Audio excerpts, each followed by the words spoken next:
One of the key aspects of DSLR photography is exposure. And exposure is basically how light or how dark your image is. And in order to capture the images that you have in mind that you want to create, you have to understand exposure. So the question now is, what goes into exposure? How do I get the proper exposure? Well, there's three things that go into exposure. There's aperture, there's shutter speed, and there's ISO. And we'll cover all three of these things in depth. But just so you understand fundamentally, in order to get the perfect exposure, these three things are going to move in tandem to one another. So if you change shutter speed, now aperture and ISO are affected. If you change aperture, now ISO and shutter speed are affected. So these are the three things that go into exposure that get you the perfect image. It's not too bright, not too dark. They get you right in the middle and allows you for an image that you can work with in retouching, or something that is going to be nice right out of the box. So before we get started talking about the individual factors that go into exposure, like aperture and shutter speed and ISO, I wanted to touch quickly on how the mechanics of a camera work. So very briefly, you have a camera, right? And on the front of the camera, you have a lens. And everybody's familiar, I think most people know, on a camera, there's a button you push and that's how you take a picture. So what happens when you click that button? First thing that happens is that there's an opening in your lens the whole time. And when you click the button, light is allowed to pass through that lens and hit a sensor in the back of the camera. So you can see this little mirror in the camera. That's why a DSLR is called that. It's a digital single lens reflex, which means it has a mirror in here that allows you to see through the lens. So what happens when you press the button is the mirror flips up and it reveals this sensor. And in film, what would happen is the mirror would flip up and you'd see physical film. So you click the button, light passes through this lens, makes contact with the sensor, and how long that light hits that sensor is what determines your exposure. So let's talk about shutter speed. Shutter speed is the part that controls the duration, or the amount of time that light is allowed to hit the sensor, which is where the image is printed or captured. Shutter speed is always represented as a number, so 1/500, 1/2500. And that is literally the fraction of a second that is allowed for the light to come through the lens and hit the sensor. So remember, the sensor is behind this mirror and light passes through this lens. So if I leave the shutter open for a second, that means I'm letting a second worth of light come through and hit the sensor. If I leave the sensor open for 1/2500 of a second, that means an instant that light is passing onto the sensor. So just to demonstrate, I'll show you the fastest shutter speed this camera will do, and then I'll show you a slow one so you can see what's really going on inside the camera. So the first shutter that I'm going to show you is 1/8000 and show you how quick that really is. See that? That's so quick. Now, at the other end of the spectrum, we're going to do 1 second. It's going to seem like a lifetime comparatively. So you're basically having a full second of exposure on your image. So that's a big drastic difference, and you want to understand what those different ranges will deliver to your final image. So one of the great things about shutter speed is it sort of serves two purposes. One purpose, as we just talked about, is it'll control how much light is allowed to hit your sensor. So it can allow your image to look lighter or darker depending on how fast or how slow you manipulate the shutter speed. But the second thing it does, it allows you to freeze motion. So if you shoot with a faster shutter speed, you can freeze motion. However, if you want to see some motion in your image, a slower shutter speed will allow you to obtain that. For instance, you're trying to shoot a friend walking across the street and you want to freeze that motion, you might want to be in a shutter range of 1/250 to 1/500. And you might be able to physically hand hold that camera and really get a good frozen, sharp image of somebody walking. Now, if you want to catch something like a car or somebody running or jogging, you're going to need to shoot a little bit faster. And that range is probably going to be around 1/1000, 1/2500, or maybe even a little faster.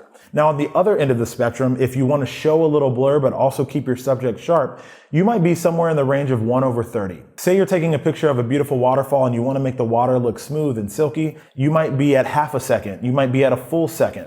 And if you're taking a picture at night and you want to show a beautiful skyline with the stars twinkling and be able to capture sort of lights moving as they drive through highways or intersections and see that light trail, you're going to want to shoot even slower, maybe at 30 seconds exposure. So you can use shutter speed all along the spectrum to capture some really cool and creative photos, but it's about knowing those typical ranges and being able to hone in on that allow you to really take control of the camera and the picture that comes out of as a result of it. The other benefit of shutter speed is it allows you to negate the impact of camera shake. So for instance, I'm holding a camera right now and it's not on, but if I hold this camera for 2 or 3 seconds, you'll notice, or at least I can notice up close, that the camera shakes a little bit. It's not perfectly steady. And the faster you shoot an image, the less that becomes a factor. The slower you shoot an image, the more likely you're to be susceptible to the camera shake and seeing that on the final image. So remember that not only can shutter speed help you in controlling your exposure, it can also help you with getting rid of camera shake. It can help you freeze motion. It can also help you show motion in an image. So it's got a lot of impact that it can have on the final image that you're trying to shoot. So the next thing I want to talk about is aperture. And aperture is basically the size of the opening through which light passes through the lens. Now, how does that have an effect on exposure? Well, the bigger the opening in the lens, the more light will pass through. And the smaller the opening in the lens, the less light will pass through. So directly impacts whether the image will be dark or light. Now, aperture is denoted as a number as well, and it's called the f-stop. The f-stop controls the size of the opening. It's going to sound a little counterintuitive, but the smaller the number, the bigger the opening. And the bigger the number, the smaller the opening. So this lens is a 24-70 2.8, meaning 2.8 is the maximum aperture, meaning the biggest opening that the lens can have. So thinking about the final image, if I shoot this at 2.8, all other things not being considered, I'm going to have a lot of light or a brighter image. And if I shoot this at f22, the same lighting conditions, I'm going to have a darker image as a result. So not only can you use aperture to help control the exposure of your image, you can also use aperture to help with sort of the creative aspects of your image. One of the things that gets mentioned a lot with aperture is depth of field. And let's do it in layman's terms. Depth of field is basically how blurry the picture ends up being beyond the thing that you're pointing the camera at. So if I'm shooting a picture of a person right in front of me and I focus on their face and I want their face to be really sharp and crisp, what does the rest of the image look like beyond that person? Is it really blurry? Is it in focus? And that's basically our depth of field. The more blurry the image becomes beyond the subject is the more shallow the depth of field is. If the image behind that subject is really sharp and in focus, we'll say that depth of field isn't very shallow. When you're using a camera, let's just use this 2.8 maximum aperture lens as an example. If I'm shooting at 2.8, the maximum aperture or the widest opening, if I take a picture of the person in front of me and I focus on their face, everything behind them will start to look blurry because at 2.8, with the opening being so wide, everything is going to fall out of focus beyond the subject. Now, if I turn my f-stop to f22 and go really, really sharp, things behind that person are going to start to look in focus. So how can you use these different aperture values to benefit your photo?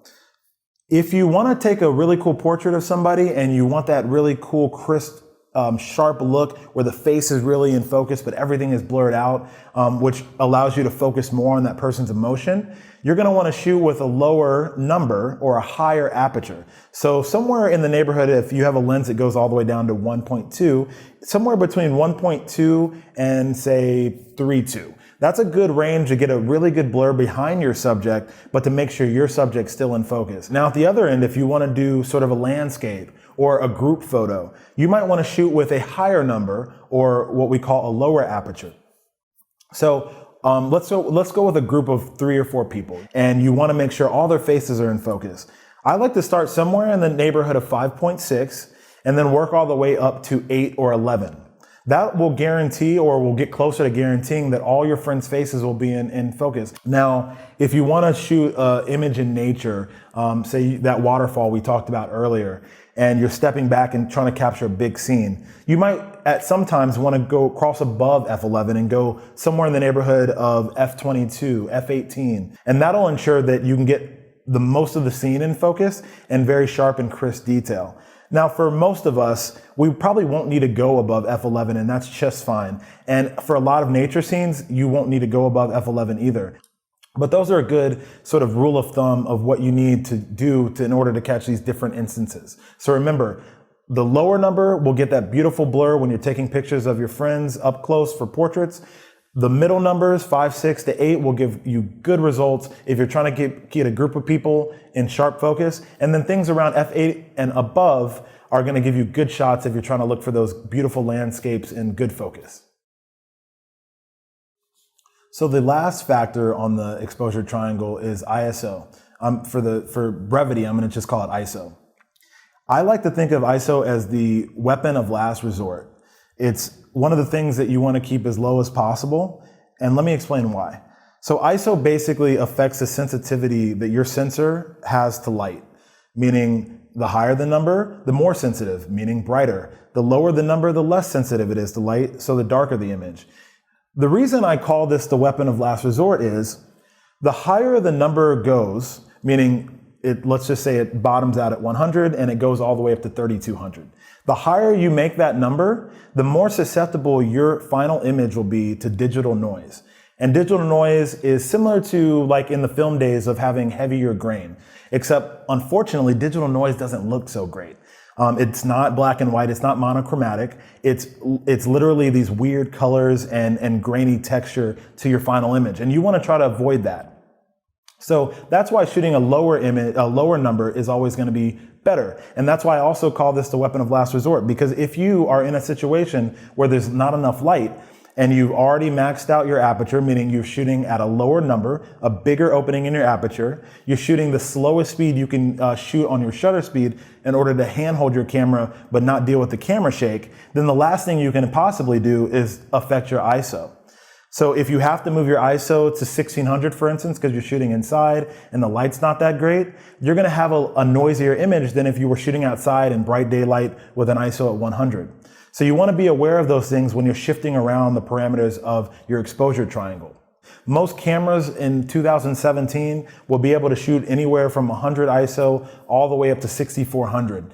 And I will caution you against ever maxing out the ISO. You can do it. If you're in a dire pinch and you really need to do it, you're in a really dark concert and you want to get the closing, mashup at the end, and you need to turn this on 6400 just to get that image, by all means do it and maybe try to salvage the image in retouching.